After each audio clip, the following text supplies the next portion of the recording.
G'day, I'm Sam Hawley, coming to you from Gadigal Land. This is ABC News Daily.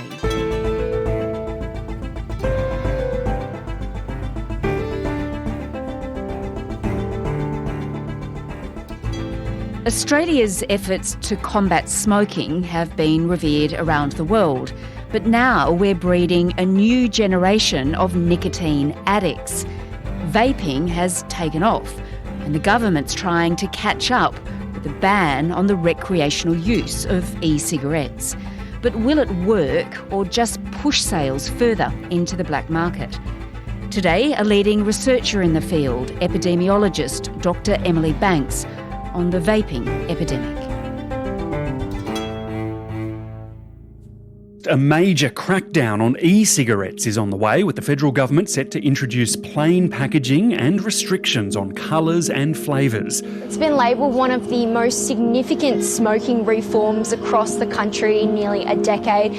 Emily, this sounds like a really big deal, like we're leading the world when it comes to cracking down on vaping. Well, 41% of the world's population lives in countries where e-cigarettes are actually completely banned. So I don't think it's fair to say that no other country has done anything like this. But it is unique to be really having a prescription-only model, which is trying to balance availability for people who want to use e-cigarettes to quit smoking with avoiding widespread use, particularly among non-smokers and among young people. Okay, it was announced by the Health Minister, Mark Butler, at the Press Club. He argues, Mark Butler, that the tobacco industry, through these electronic cigarettes, through vaping, is trying to create a whole new generation of nicotine addicts.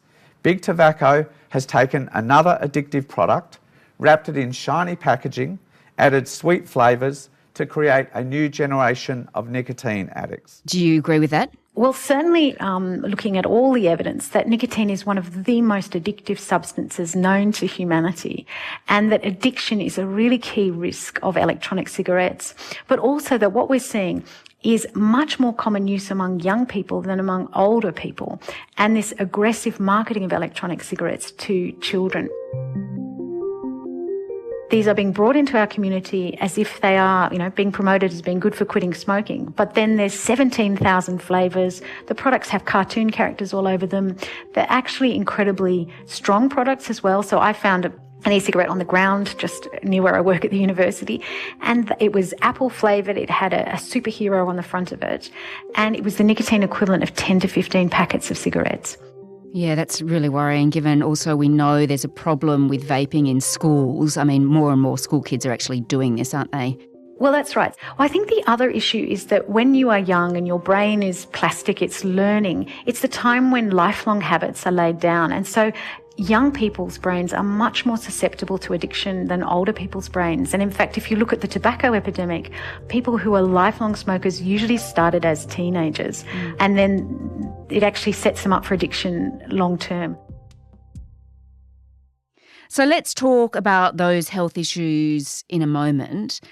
But when did this start to become such a big issue that vaping became so popular? So e-cigarettes were first invented in their current form in around 2003, and they've been on global markets since around 2006-07, but they really didn't take off in Australia until like the last 5 years. And we've seen really rapid increases since about 2016-2017.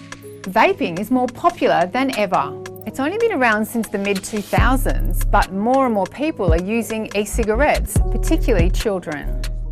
And we're now at the point where it's sort of 1 in 6 14 to 17-year-olds have ever vaped, and 1 in 4 sort of 18 to 24. So it's increasing. But what we do really know is that the use is concentrated in young people. So it's actually quite uncommon in the older smokers. And as you mentioned, when they first came in to place, the tobacco companies were really marketing them as a way for people who smoke cigarettes to quit. They're meant to be useful in helping people stop smoking. Well, that's right. So I think there's a difference between the sort of rhetoric of these companies and then their actions. And these companies have been taken to court for aggressively marketing to young people. So it's on the public record that that's what they have been doing. E-cigarette maker Juul Labs has agreed to pay $438.5 million to settle claims by nearly 36 U.S. states and territories that it downplayed its product's risk and targeted underage buyers. But the thing that's very telling is the one thing the tobacco companies could do to stop smoking is to stop advertising and marketing cigarettes. They're not doing that. They're still opposing tobacco control laws. They're still pushing their products nationally and internationally. And then they're also confusing things and marketing these other products. It does confuse me somewhat, the addiction that you talk about, because not all vapes have nicotine in them, do they? That's correct. So there are non-nicotine vapes, but they are also kind of a distraction. So when they did surveys in the US about the proportion of e-cigarettes that were sold that had no nicotine in them, it was less than 1%. And when you talk to young people here, they say, well, why would I use those ones? I do it because I get this sort of head rush and there's no point with these non-nicotine products. And what do we know, Emily, so far about the health impacts of these vapes? So we reviewed the worldwide evidence, and it was over 400 studies were synthesised, and there are a range of health impacts of e-cigarettes. They increase the probability that non-smokers will take up smoking, particularly young non-smokers. They also can lead to poisoning, to toxicity through inhalation, seizures. We also see injuries and burns from exploding products.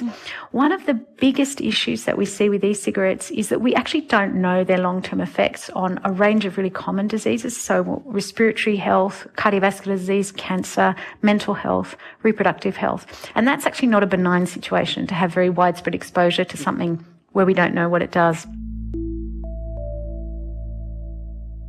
What we also see is addiction in young people.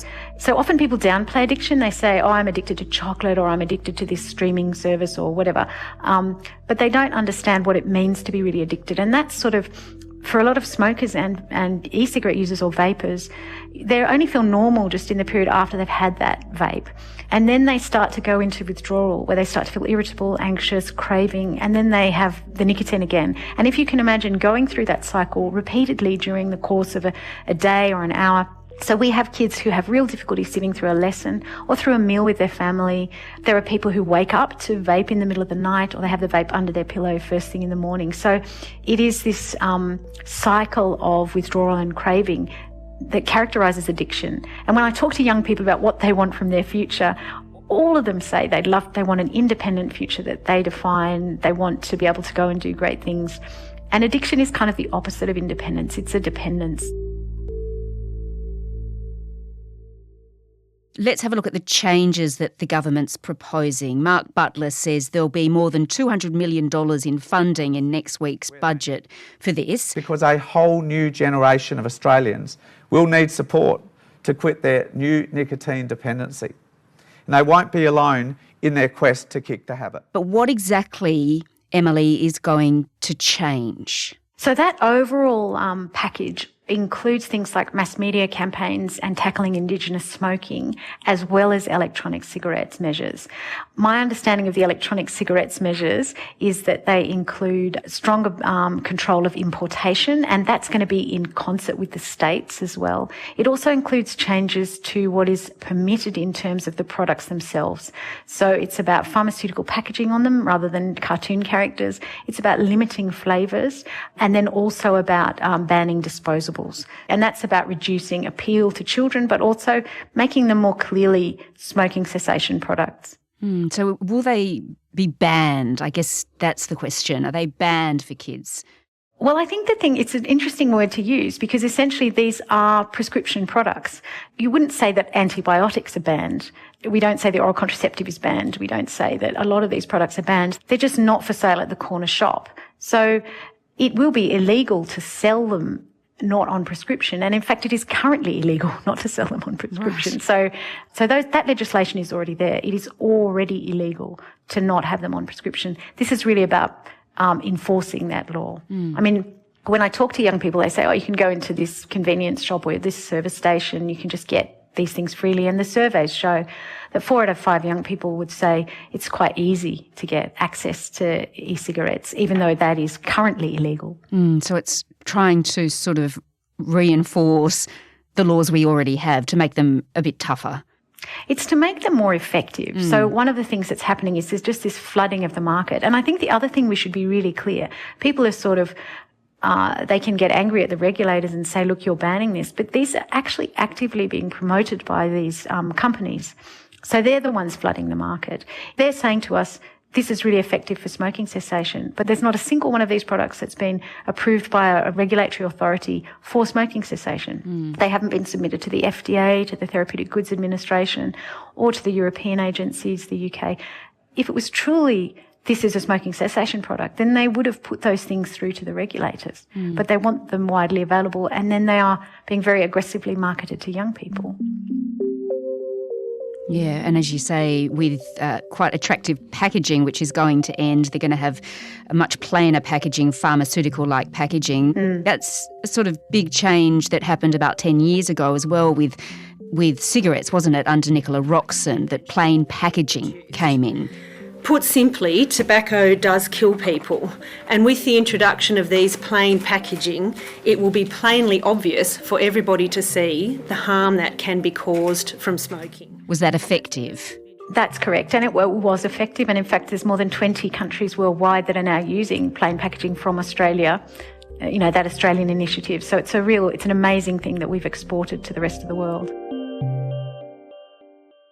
Yeah, that plain packaging strategy that was introduced back then was a real success for smoking. So I guess the question is, for vapes, will this strategy be effective? Will it actually work?